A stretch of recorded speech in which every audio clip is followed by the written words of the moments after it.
It's on. I didn't know that.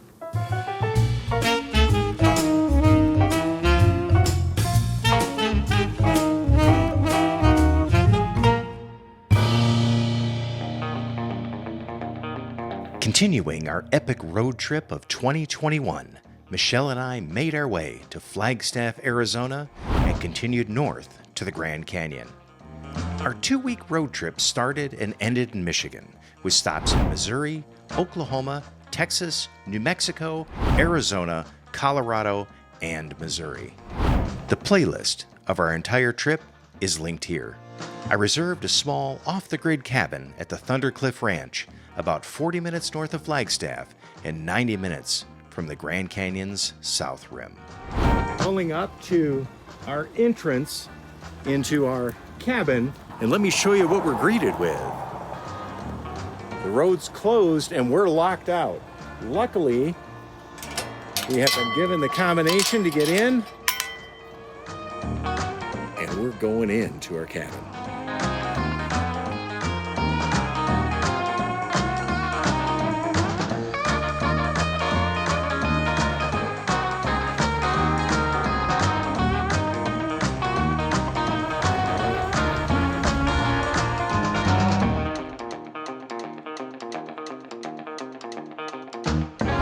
This is our cabin. You can see we have a kitchen. We've got our little stove and sink, refrigerator, our eating area, and again, our view right out our window. What a spectacular view. I can't even imagine the sunrise we're gonna have in the morning. A totally spectacular view out here, right out our front door. Watch your step there. My step. This is steep. Do these stairs make my butt look fat? Look at this. Scenery. Come back. We got a picture of a moose overlooking. Got windows. We can look out. But most importantly, we have a staircase down that is, oh, you're gonna navigate this? So I'm filming this right now so we have the medical record. After Michelle falls down, I can show the doctor exactly what happened. To be here and watch the sunrise or the sunset with this view, cup of coffee in hand, amazing.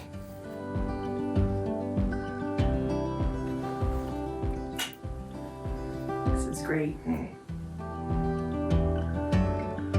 We've left our cabin at Thundercliff and we're heading on up right now to the Grand Canyon. Our elevation right now is about 8,000 feet, and that's more feet than a centipede. Bad jokes are my specialty. But as we're driving up, the scenery is spectacular, just absolutely gorgeous.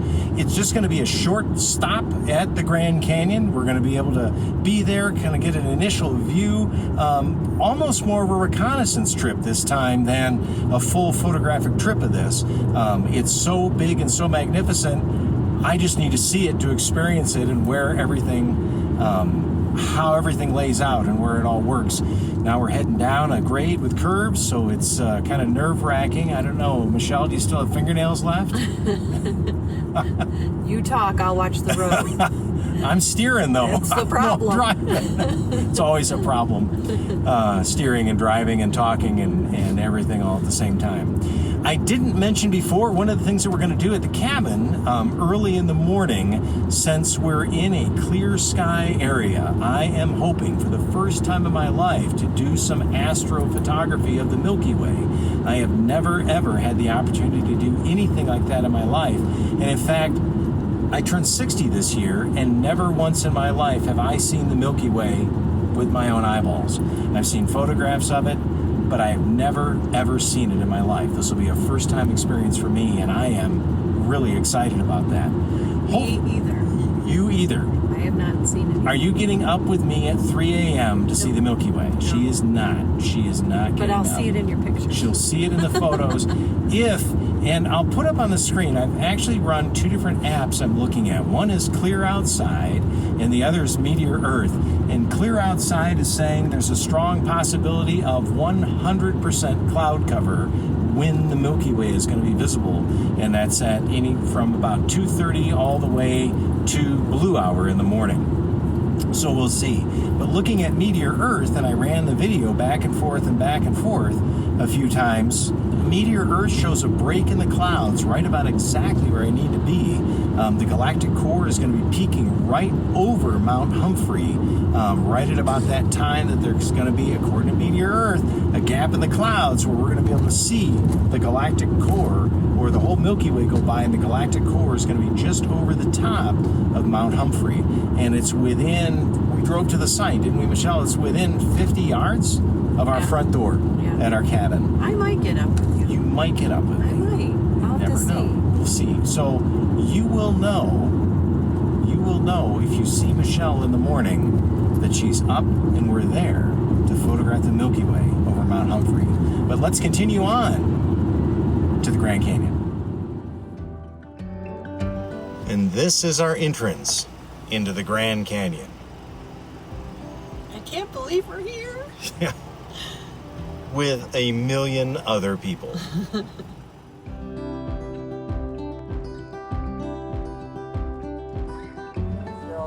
Great, thank you. Got a map.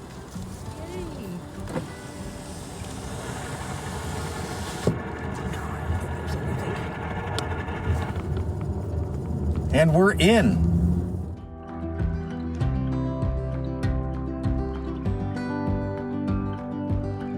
For those of you that keep track of the audio and audio issues I've had, I am using the Asden wireless mic right now, which is the FM transmitter.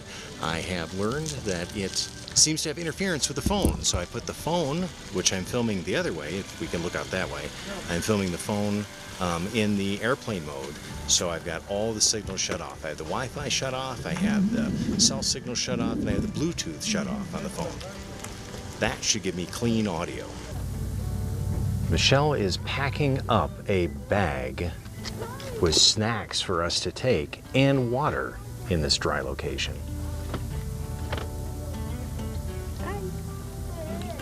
Did want to show you this area that we parked right here at Grandview Point.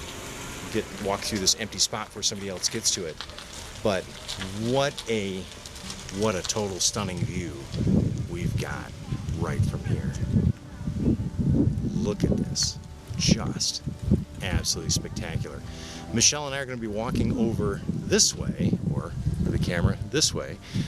That was pretty vacant. We did some exploratory work over there just a little bit ago, and we're going to walk over that way and see a couple points, maybe set up the tripod, do a couple selfie portraits of us with some of the Grand Canyon in the background. So we're going to venture to our little picnic site.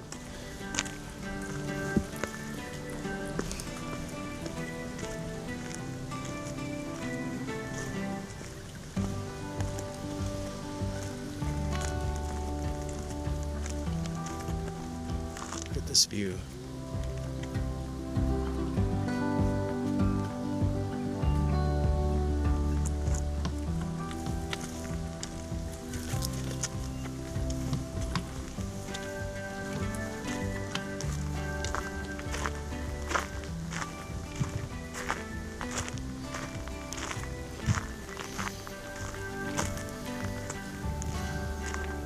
So this is the spot that you saw first, right? Where you're standing right here. That is totally stunning. And look at this, this tree right here, this old dead tree. That is neat. Better shoes, we could venture down there. Or not. Not today, not this trip.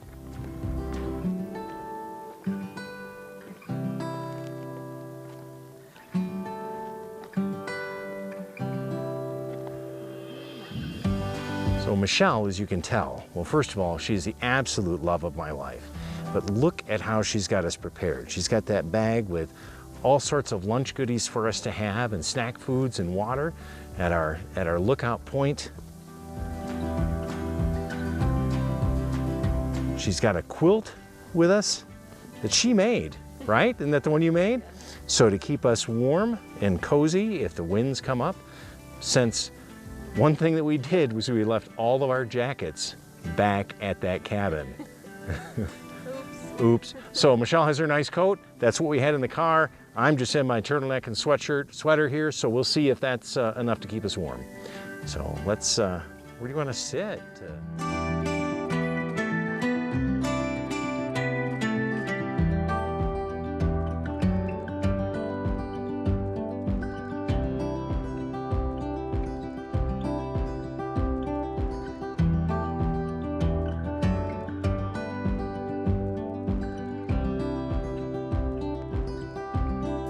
I have set up my first photograph here at Grandview Point.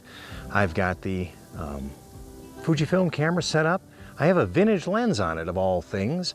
I have an off-brand, I guess it would be, one of the store brands, 135 millimeter lens. It's an f2.8 lens with a Minolta mount, and I have converted to fit the Fujifilm camera. For my personal composition, what I've set up, I'm using a dramatic monochrome recipe, film recipe that I programmed into the camera so that I can see what I'm looking at. And let me turn my back-facing camera so you can see where I'm focused and get this pointed. And it's this tree that's right here. I've got a single tree, the sun's coming on it dramatically. It's lighting up the top. Let me see if I can get this. So it's this tree right here, and the sun is lighting up the top of that table, that mesa right there on this rock that juts up and out. We're dark in the back, so I'm thinking that I'm going to get a nice juxtaposition, a nice look of this tree that's kind of pop out a little bit and some pretty dramatic black and white shades. Since I am shooting RAW or an RAF file, I can always convert this later to any type of color image that I may want. But in the spirit of Ansel Adams, I'm choosing to do my first shots at the Grand Canyon in monochrome. So as I line up my shot right here, let's turn the camera back on. It turned itself off.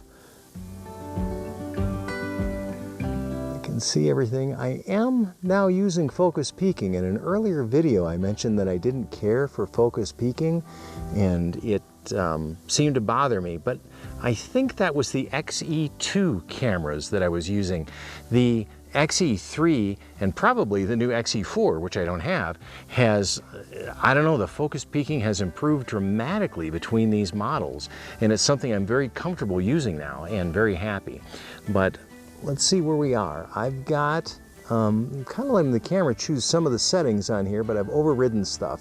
So I've got an incredibly fast shutter speed, but I am wide open on this. I'm shooting at f2.8. I'm going to bracket my f-stops on this, but my hope is to get a little bit of drop focus or where the background is going to be out of focus. I know we're a long ways away, but I'm hoping with that 135 millimeter lens that may work that way for us.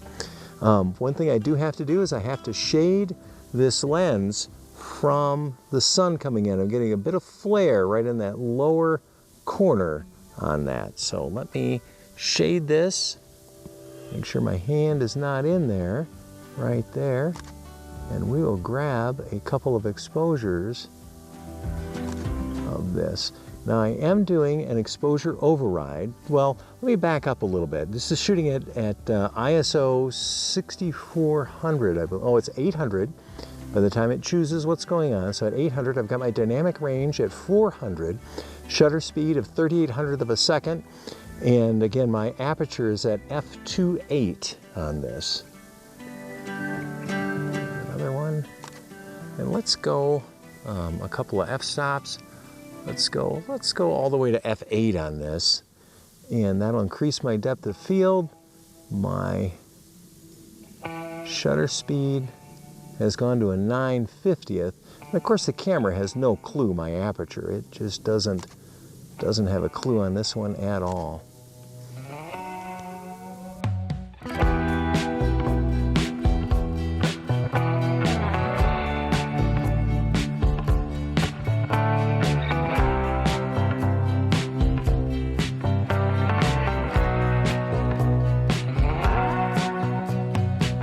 I've set up with the Fujifilm 18 to 55 for this vista as we look out.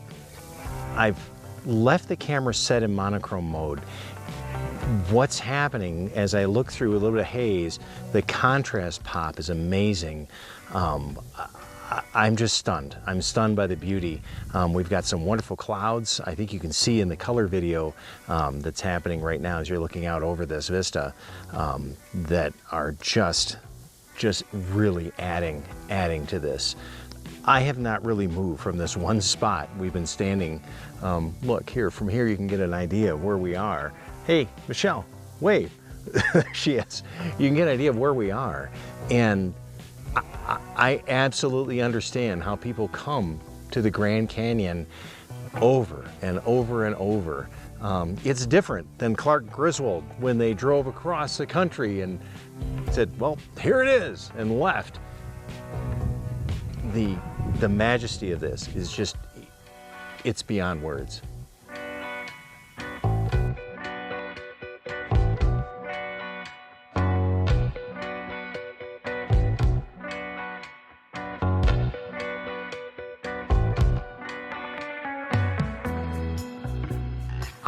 Michelle's up there. I've come down a little ways on this. There's some incredible views and vistas down here.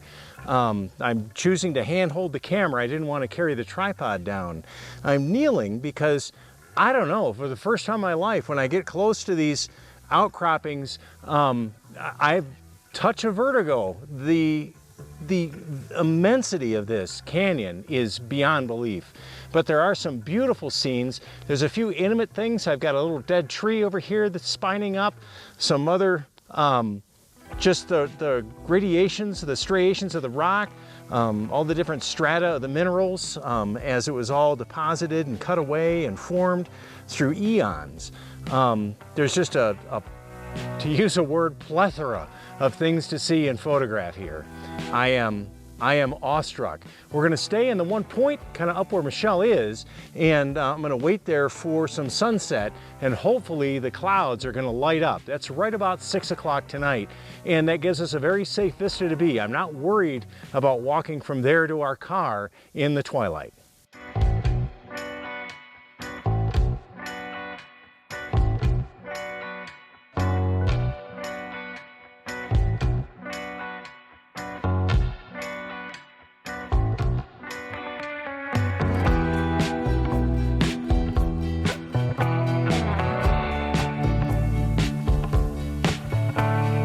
I see as the sun continues to set, we've got a different play of light and shadow going on. And I'm looking over here, and there's just an incredible little mini vista. I've shot in a couple of different f-stops. Well, basically f2.8 and f22. Either I've got a shallow depth of field where some of these points that are sticking up, some of the background are drop a little bit out of focus and create a sense of depth, a little more sense of depth. Also then at f22, then I've got everything in focus all the way back, and hoping that we'll just have a sense of depth just from the majesty and the bit of haze that's here in the air. It's not a crystal clear day. There's a slight haze in the air today, but that is making for an interesting, very pastel color of the Grand Canyon. Unless it's always like this. I've never been here before. It is a phenomenal, phenomenal view.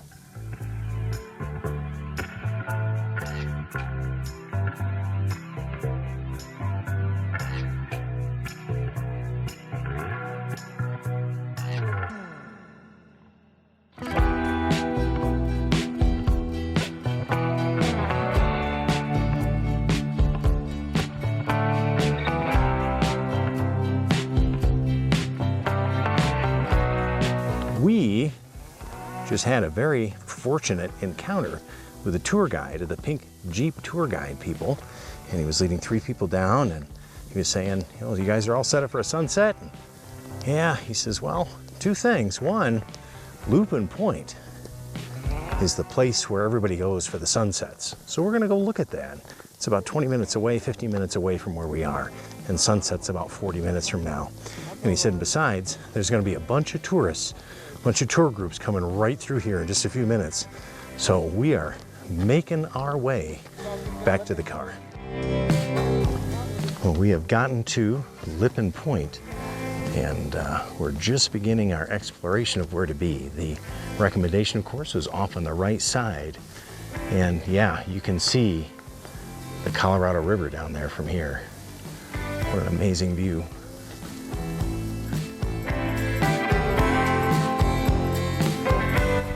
Let's come over here a little bit, and this is a pretty spectacular view. I think right from here, if we crop her in nice and just remove a little bit of the railing for people to stand on, or so they don't fall, you can see the Colorado River, you can see the sunset coming, the colors. Yeah, look at the Colorado River there, and over here it's lit up as a ribbon over here. It is. Amazing. You said that this is where you can see 20% of the Grand Canyon. Right, so yeah, the story is 20% of the Grand Canyon. It's the only place that you can see 20%, and that must be a lot of the Grand Canyon right here. It sure looks like a lot. It is a lot. It is spectacular here. About lost my cap. So Michelle, you remember when we got this hat? Remember why? In our entire marriage, this is only the second road trip Michelle and I have done in our life. The first one was right after we were married. It wasn't officially our honeymoon, but it was shortly thereafter. And we circled Lake Michigan and did camping. And I picked up this cap to make sure that my nose wouldn't get sunburned, and I've had it ever since. So that's been, how long have we been married, Michelle? 3 years? Longer than that, much longer than that. 28 years. And that is why I picked up this cap, and it served me well here and there, and being out in the West, I just thought it was appropriate with the sun, but I'm hoping I don't lose it here. All right, let's get ourselves sighted in, what we're looking for.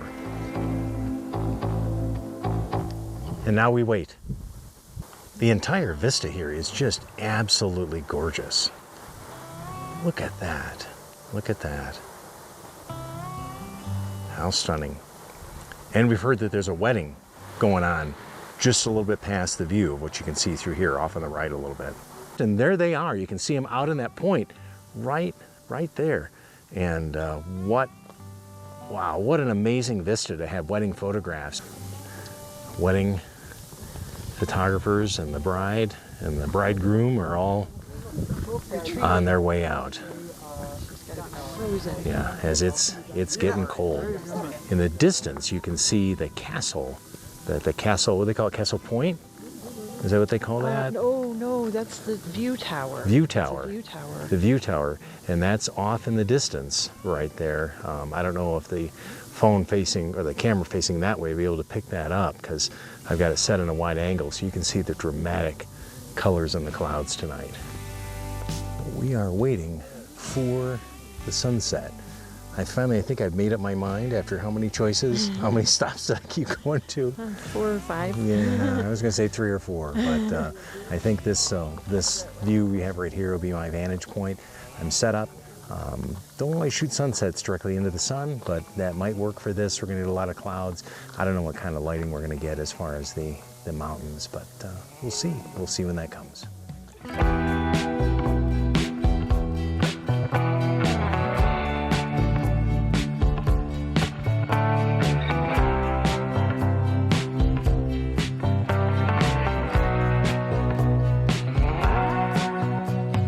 Thought we'd just film us walking out after seeing this incredible sunset here at the Grand Canyon. What an amazing thing. Just beautiful. I can't believe we're here. Look at her smile. It's just amazing. But I've never seen anything like this. no, temperature is dropping fast. Can't quite see the breath yet, but my fingers are starting to get numb. Oops. We'll get everything thrown in.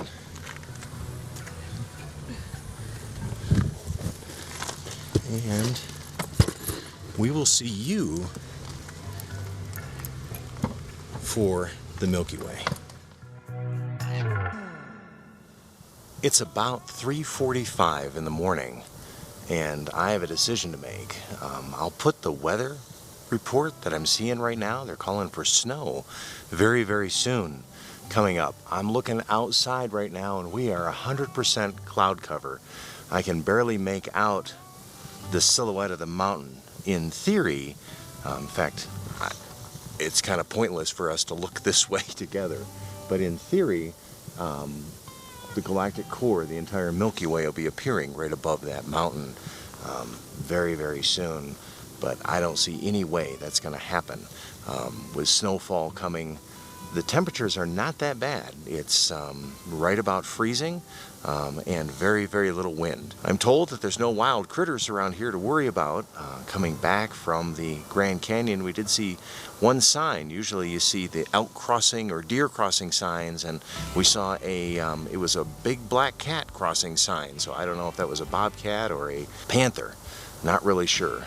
But I'm gonna head back into the cabin, I think, and just kind of sit it out there. I've made a pot of coffee for myself. Michelle is getting much needed snooze. We'll be driving today from here north of Flagstaff to Colorado Springs, and that's going to be quite a drive. And in fact, we're going to backtrack some, and we're going to go back through Albuquerque again to get there. We are 100% cloud cover out there. It looks like my Clear Outside app was correct, and MeteoEarth was not in this time. So there's going to be no photographs of the Milky Way for me on this trip. Catch up on a little bit of reading and enjoy this quiet time here at the Cottage at Thundercliff Ranch, north of Flagstaff, Arizona.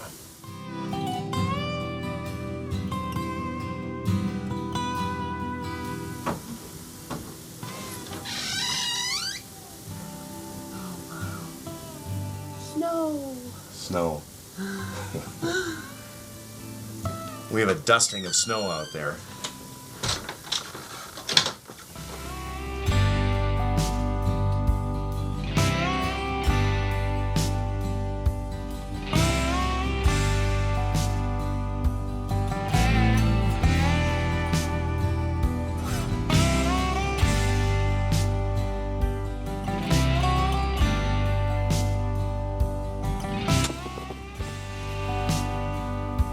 Survival travel coffee mugs.